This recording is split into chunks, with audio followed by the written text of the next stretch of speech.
Hey guys, today's video is how to solve a 2x2 using the Ortega method.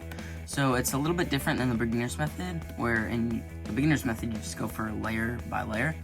Ortega, you sort of like go for the first face and then the second face and then solve the rest. So let's get right into it.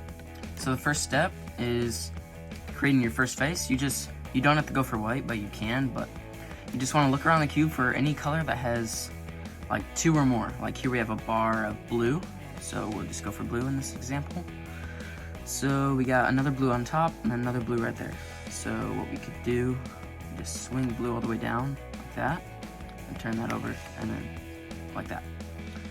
The first layer does not have to be all the same, you're just getting the blue side. So let's get a different color for this next one.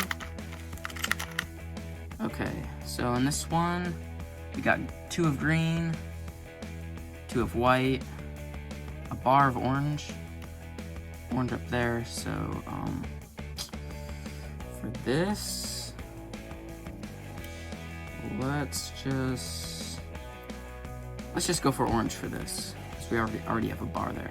So we can just swing that one down, turn that over, and then just insert that like that, just like that. You want to try and find a color that would be as fast as possible to get in. So the second step is you want to create the top side.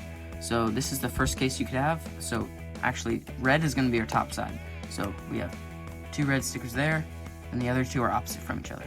If you have 2 next to each other and 2 opposites from each other but none on top, you hold the 2 that are on the same side to the left and the other 2 on the right, and then you just turn it down, do the right sided version of the righty algorithm twice, and then it solves the top side. So here's the next case where you have 1 corner on the top and then the other 3 are sort of in a pattern.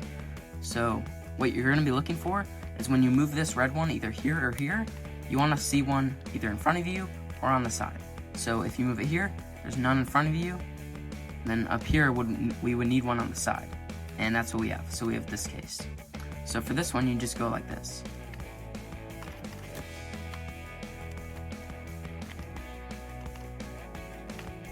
Just like that. So here's the one that's similar to the one I just mentioned, where you have 1 on the top, but the other 3 are in some sort of pattern. So if you either want it here or here, when you move it here, you want it on the side. If you move it here, you want it in the front. So for this one, it's not on the side like I already mentioned. So for here, it's in the front. So for this, you do a soon, which is the same as in the beginner's method of a 3x3. So you just go up, over, down, over again, up, and then bring it back, just like that. So here's the 4th case out of 7. I forgot to mention that there's 7 of these cases to get basically OLO. So for this one, 2 on the same side in front, 2 on the same side in the back. Make sure you're holding it in front and back, not like this. Make sure you're facing it. Then you do this algorithm: R2, U2, R, U2, R2, just like that. So here's the next one. You might recognize this algorithm from, like, as an ending of some PLL algorithms. So for this, you just go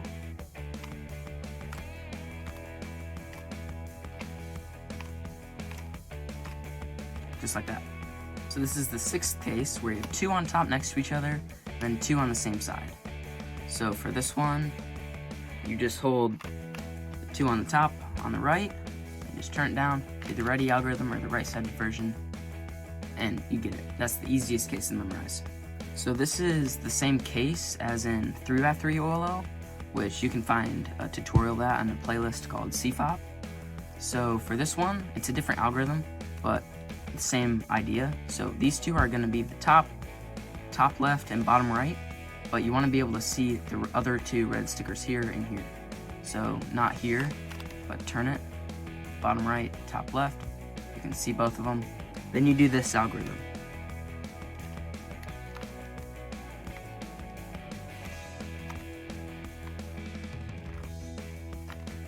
Just like that.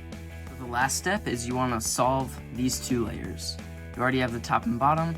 So this case, you want to look around the cube for different cases. So for this one, you have 1 bar, like they have to be the same color and on the same side. So for this one, it's a bar. This is a bar of white, and that's all we have. So this one, you want to make sure the bar's on top. Like you might have it like this, you would just want to turn it over like that. Make sure you're facing the bar and then do this algorithm.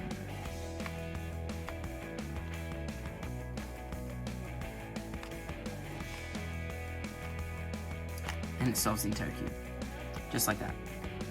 So this next case, oh, by the way, there's 5 of these cases, so let's buckle up. So for this one, there's no bar or anything like that. Like there's literally nothing. So for this one, this is actually the easiest one. You just do R2, F2, and R2 again, and it solves just like that. So this, in my opinion, is my favorite case because it's the same as a 3x3. This is a J-perm or a T-perm, either one will work. Or as I said in my PLL video, it's called the adjacent swap. So, which is also just the T-perm. Or you could do a J-perm, it works the same way. So for this, the J-perm goes like this.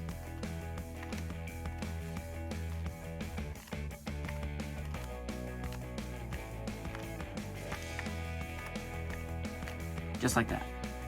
Or instead of a J-perm, if you don't want to do that and you already know PLL for 3x3, you can just do a T-perm.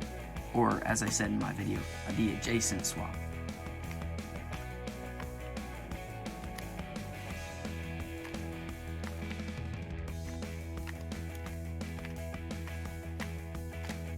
Just like that. It's a little bit different than a J-perm, but whichever one that you can memorize faster, just do that one. They both work the same way.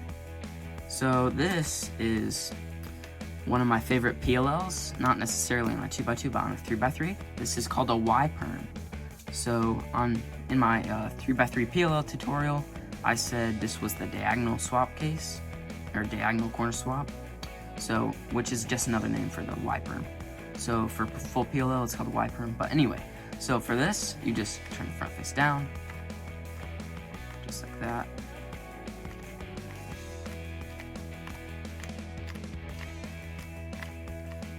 There we go. So here's the last case where you have a bar on top and a bar on bottom. Make sure they're on the same side. Now in my example, this just so happens to be the same color, but usually it's not. It doesn't matter if they're the same color or not, just as long as these two are the same color. So get both bars on top of each other on the same side, make sure they're facing you, and then do this algorithm.